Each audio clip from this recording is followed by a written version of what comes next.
Imagine, elle t'a dit qu'elle était occupée, qu'elle devait se concentrer sur quelque chose d'important, qu'elle ne pouvait pas répondre à tes messages.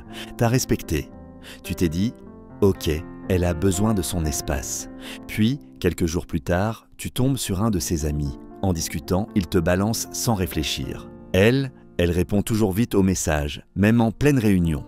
Et là, un frisson te traverse, parce que tu réalises que tout ce qu'elle t'a dit, c'était du vent, qu'elle n'était pas trop occupée, qu'elle a juste choisi de t'ignorer. Tu sens la colère monter, tu veux lui en parler, mettre les choses au clair. Mais à peine la discussion commence, tu sens la conversation glisser. Elle te retourne le cerveau, et en moins de 5 minutes, c'est toi qui commences à douter, tu te dis peut-être que j'exagère, peut-être que je me trompe, et tu finis par demander pardon. Voilà le gaslighting, l'art de te faire passer de victime à coupable, de t'arracher ton instinct et de t'enfermer dans ta propre tête. Aujourd'hui, on va décortiquer cette arme, point par point. Reste bien jusqu'à la fin, parce que le dernier point, c'est celui de la libération. Celui où tu reprends ton instinct, ta dignité et ta vie. Alors abonne-toi maintenant et active la cloche pour ne pas rater les prochaines vérités crues qui vont te rendre intouchable. Premier point, le poison invisible. Le gaslighting, c'est le poison que tu bois en croyant que c'est de l'eau. Ça ne t'arrache pas la gorge, ça ne brûle pas ton ventre. Non, ça descend doucement et c'est ton esprit qui l'attaque. C'est subtil. Si elle te frappait, tu réagirais. Si elle te trompait ouvertement, tu partirais. Mais là, elle ne fait que t'amener à douter de ce que tu as vu, entendu, ressenti. Elle ne dit pas que tu mens. Elle te demande juste si tu es sûr. Et ça suffit. Parce qu'à partir de là, tu commences à vérifier ton instinct. Non pas pour confirmer la vérité, mais pour confirmer qu'elle a raison. Et c'est fini. L'homme qui met son instinct en jugement devant le tribunal de sa femme a déjà perdu. Ça ne se fait pas en un coup, c'est de l'érosion. Comme une rivière qui creuse une pierre. Une petite phrase par-ci, un sourire moqueur par-là, et petit à petit, tu commences à croire que ton radar est cassé. Tu n'es plus un homme qui lit la réalité. Tu deviens un homme qui attend qu'on lui traduise la réalité. Et c'est là que ça devient mortel. Parce qu'une fois que tu crois que tes yeux peuvent mentir, que tes oreilles peuvent inventer, que ta mémoire peut tromper, tu n'es plus ton propre maître. Tu appartiens à celui ou celle qui te dit ce qu'il faut croire. Un stoïcien ne laisse jamais ce pouvoir à qui que ce soit. La vérité est parfois dure, inconfortable, même insupportable. Mais elle t'appartient. Si tu la cèdes, même à une personne que tu aimes, tu n'es plus un homme. Tu es un enfant dans un corps d'adulte, qui tend la main pour qu'on lui explique le monde. Le gaslighting ne te vole pas seulement tes certitudes. Il te vole ta colonne vertébrale. Et quand un homme n'a plus de colonne, il se plie à tout. Souviens-toi de ça. Un doute sur toi-même est parfois sain. Mais le doute qui vient de quelqu'un qui profite de ce doute, ça, c'est un poison. Ne bois jamais ce verre, même s'il est servi avec un sourire. Deuxième point, la mécanique du doute. Une femme qui maîtrise le gaslighting ne t'attaque jamais de face. Elle sait que si elle te frappe frontalement, tu lèveras ton bouclier. Non, elle préfère t'emmener dans une danse lente où chaque pas te rapproche d'un terrain que tu ne contrôles pas, celui du doute. Elle ne répond pas à ce que tu dis, elle répond à ce que tu es. Tu lui parles d'un fait, elle te parle de ta personnalité, tu dis « ce comportement me dérange ». Elle réplique « c'est fou comme tu es contrôlant ». Tu dis « je n'ai pas aimé ce que tu as fait ». Elle sourit, tu vois le mal partout. Et là, sans t'en rendre compte, tu as quitté le champ de bataille des faits pour entrer sur celui de l'image que tu as de toi-même. Tu n'essayes plus de résoudre un problème. Tu essayes de prouver que tu n'es pas fou, pas jaloux, pas fragile.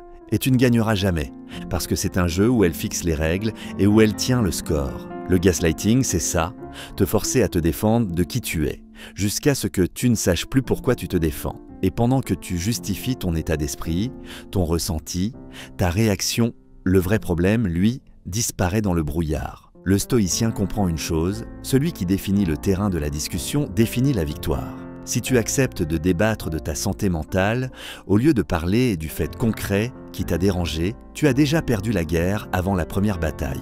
Voilà pourquoi un homme doit rester ancré dans le réel. Un fait est un fait. Ce qui s'est passé, c'est passé. Si tu commences à discuter de ton ressenti avant d'avoir établi la réalité, tu te fais voler ton épée et ton bouclier en même temps. Souviens-toi, elle ne veut pas que tu la croies innocente. Elle veut que tu te crois coupable de douter. Et ça, c'est bien plus efficace que n'importe quel mensonge. Parce qu'un mensonge, tu peux le démonter. Mais la honte de douter, ça, tu l'avales en silence. Troisième point, l'arme féminine par excellence. Une femme n'a pas besoin de force physique pour te mettre à genoux. Elle n'a pas besoin de crier, de te menacer ou de lever la main. Elle a mieux la capacité de t'emmener sur son terrain. Et son terrain, c'est la perception. Sur ce terrain-là, mec, elle est chez elle. Elle connaît les chemins, les raccourcis, les zones d'ombre. Elle sait où mettre la lumière et où plonger les choses dans le noir. Et pendant que toi tu cherches des preuves, elle change la définition même de ce que tu cherches à prouver. Tu crois mener une enquête, elle réécrit le crime. Tu crois chercher la vérité. Elle change la signification du mot « vérité ». C'est pour ça que le gaslighting est une arme féminine par excellence. Un homme te frappera avec ses mains, une femme te frappera avec ta propre tête. Elle n'a pas besoin que tu sois d'accord avec elle. Elle n'a même pas besoin que tu la croies innocente. Elle veut juste que tu te poses cette question. Et si c'était moi le problème? Et là, t'es foutu. Parce qu'un homme qui doute de lui-même devient sa propre prison. Elle n'a plus besoin de verrouiller la porte. C'est toi qui la fermes de l'intérieur. La vérité, c'est que la plupart des hommes ne sont pas prêts à jouer sur ce terrain.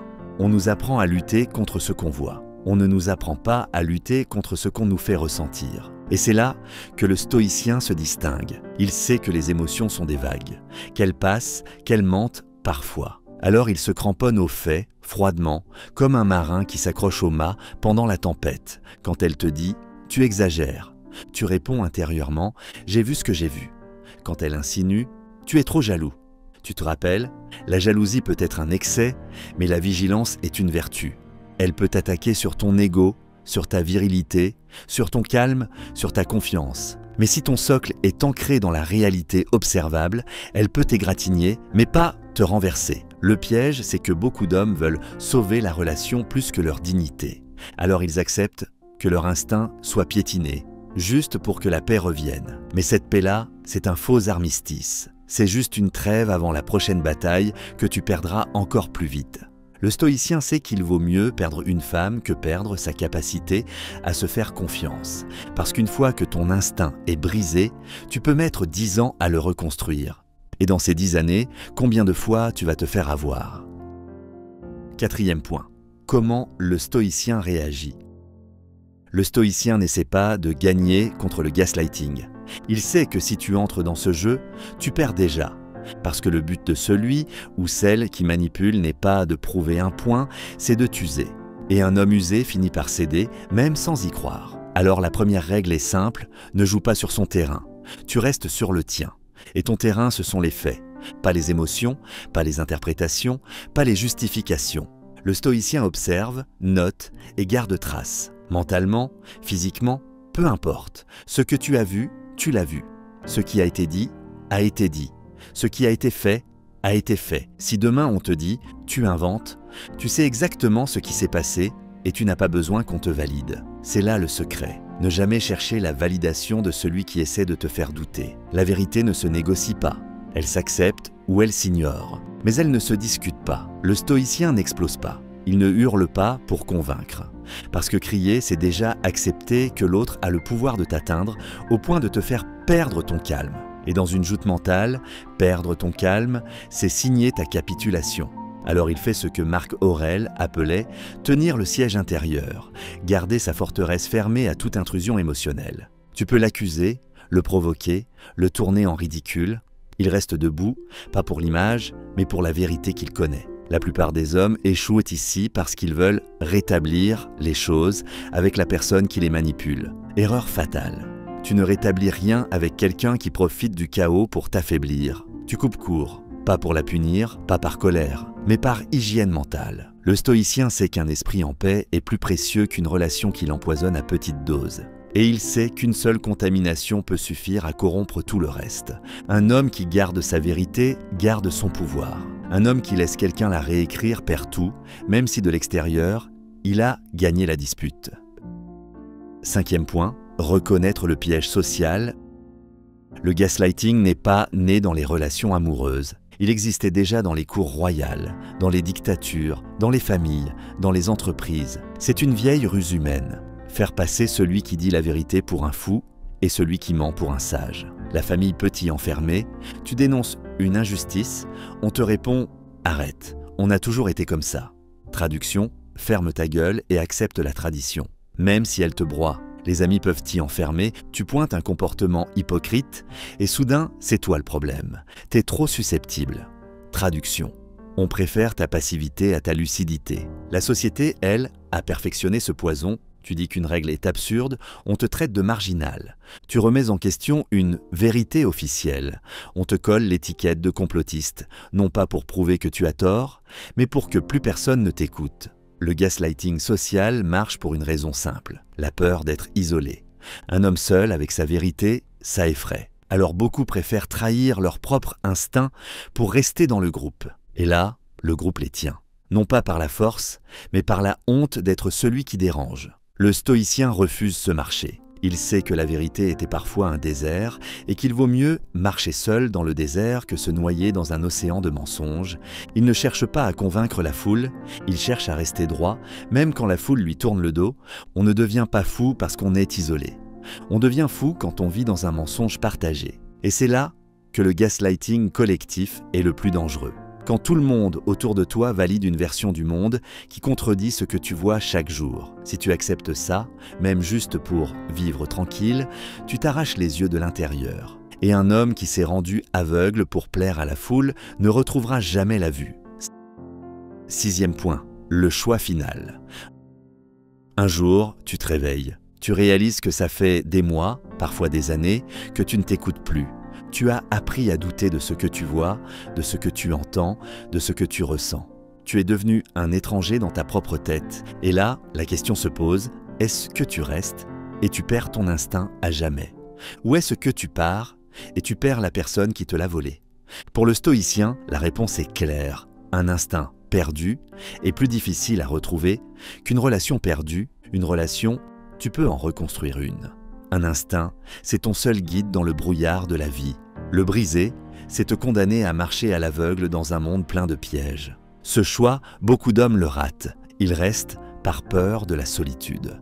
Ils restent en se disant qu'ils peuvent réparer les choses. Mais tu ne répares pas avec quelqu'un qui t'a appris à douter de toi. Tu peux tout au plus retarder le moment où tu te retrouveras vidé de toi-même. Partir, c'est violent. Pas pour le cœur, mais pour l'ego. Parce que tu dois accepter que tu t'es fait manipuler.